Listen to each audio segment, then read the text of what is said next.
Hello, please. Yeah, what's the problem, sir? We just drove down our farm track. Yeah. Go and feed our pheasants. We come across a Range Rover with 3 people in it. Yeah. It appears that they're dead. I don't know what's happening. Blood in the motor all over them.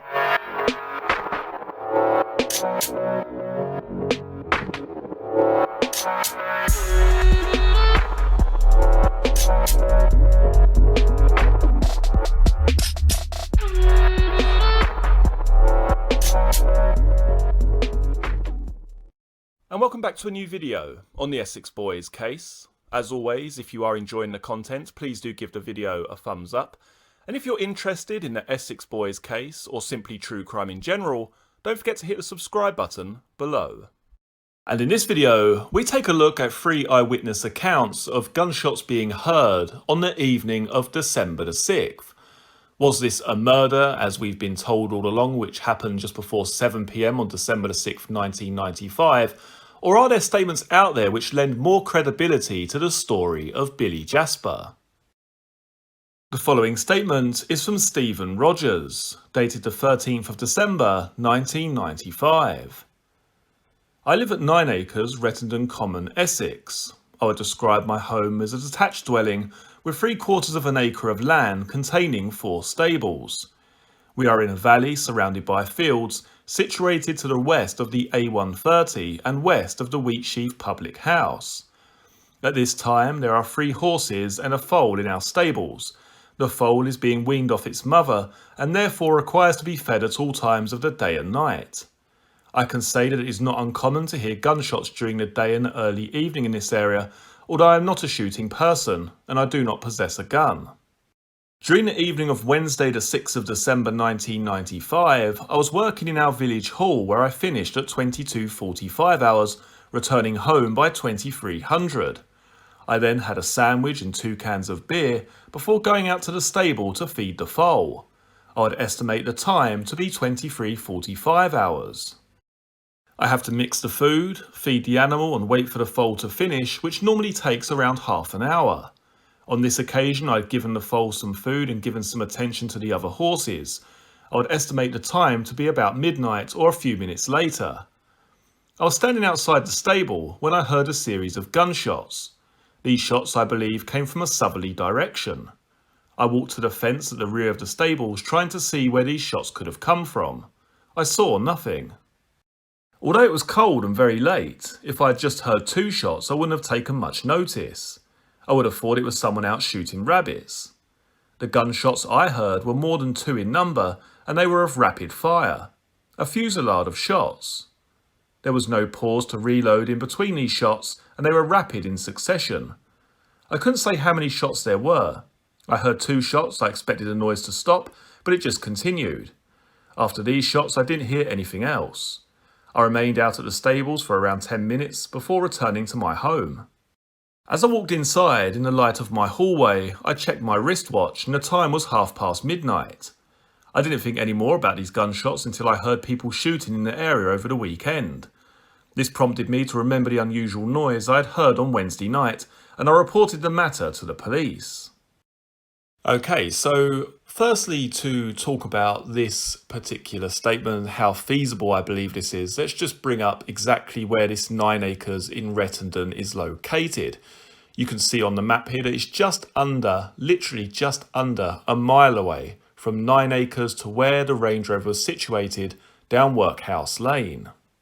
Now, although you see the measurement there in kilometres, if you convert that into miles, you'll see that it's literally just a shade under a mile in length. Now, why that's of any real particular importance at all is the fact that when the ballistics experts were talking in court, they believed that the gunshots would have been audible for over a mile.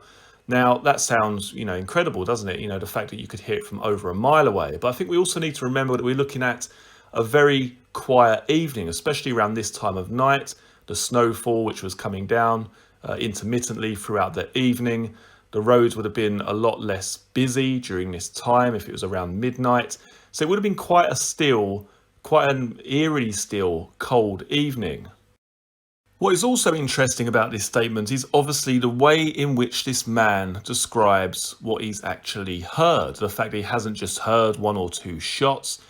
he's heard a barrage of shots, a fusillade of shots being let off at around midnight on the evening of December the 6th. Now, even he mentions in his statement here that if he had heard one or two shots, he probably wouldn't have taken much notice.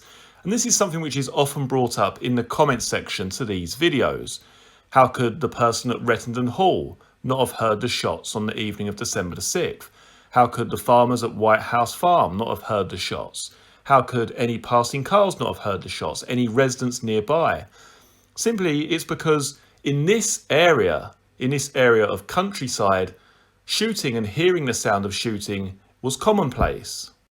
Now, a lot of people find that hard to grasp. They find that concept hard to grasp. The fact that you could hear something and it really just not register that you've heard a particular sound because you're literally that used to hearing it. Now, to sort of deviate away from this story just for a few seconds, my nan actually lives, her back garden, I should say, backs on to the central line. So you hear trains going past every 3 or 4 minutes.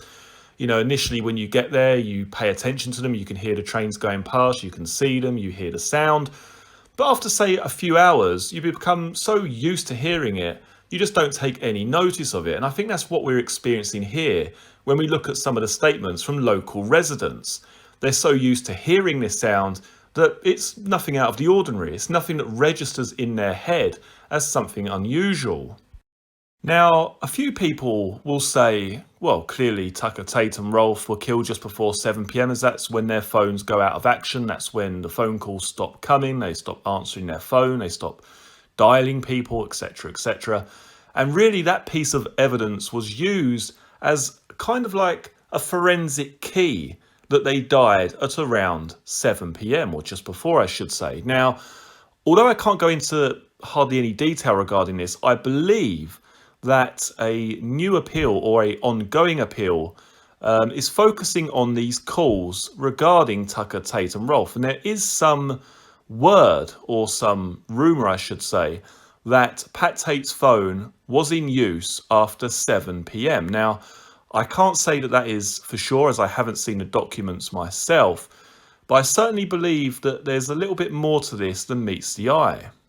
What I can say with a fair deal of certainty is that Essex police have redacted a lot of the calls, or at least some of the calls, which Tucker, Tate and Rolfe received on December the 6th. Now, think of it from their perspective. They're trying to narrow down the calls which were made and received. They're trying to focus on Steele, Womes, Nichols, Tate, Tucker, Rolfe, the girlfriends of those involved.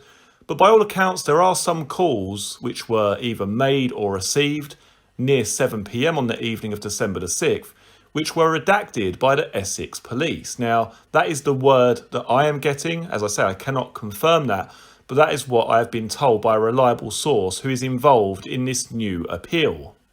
Now, the reason that that statement is both applicable and interesting is the fact that it does tie in to some degree with Billy Jasper's version of events.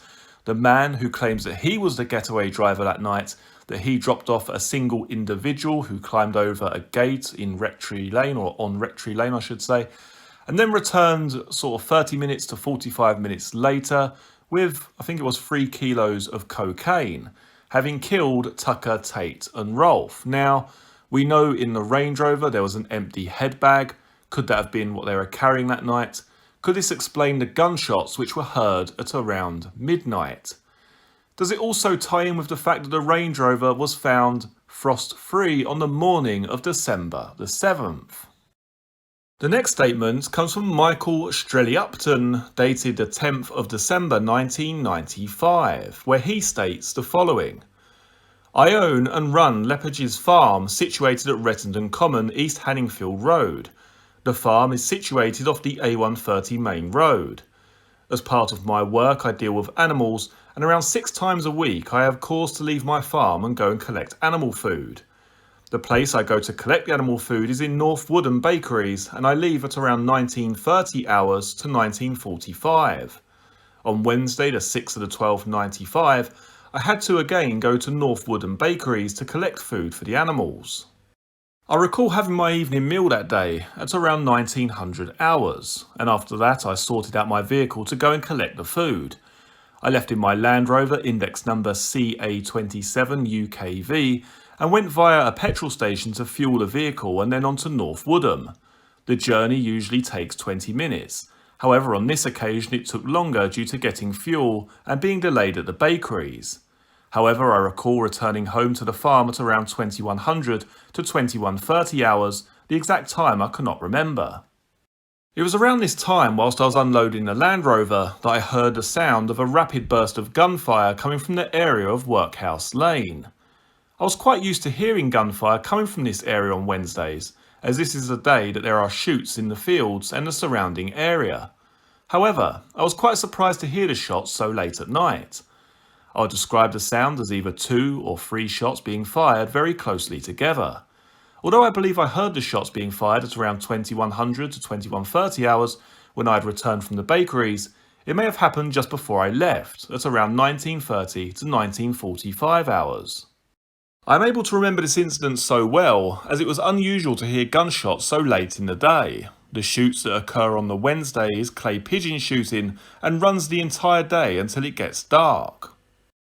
Now this is a very interesting statement, particularly when you get a bit further down into it. Now the reason I say that is because it's mentioned there, Wednesdays. Wednesday is the common day for shoots to occur at White House Farm and around the Workhouse Lane area. Now, he even says himself there, if he had heard these gunshots a bit earlier in the day, he wouldn't really have thought anything of it because this was the common day. Wednesday was the common day for shoots to occur in that area. And I guess that's what I mean in my previous videos about this crime being particularly well planned in a lot of ways. Have they even gone down to such a minute detail as to choose the exact day which was common for shoots to occur in that area? Did whoever commit this crime have some kind of link or connection with that shooting club?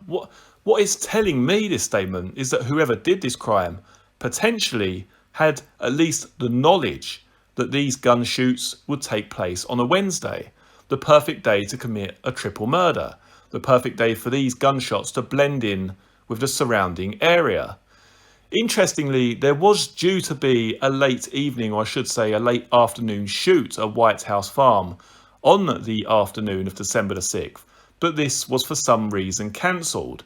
I remember reading a statement saying that they did shoot into the darkness, how they were able to do that was that they used floodlights. They used some kind of lighting outdoors in order for shoots to take place into the late afternoon.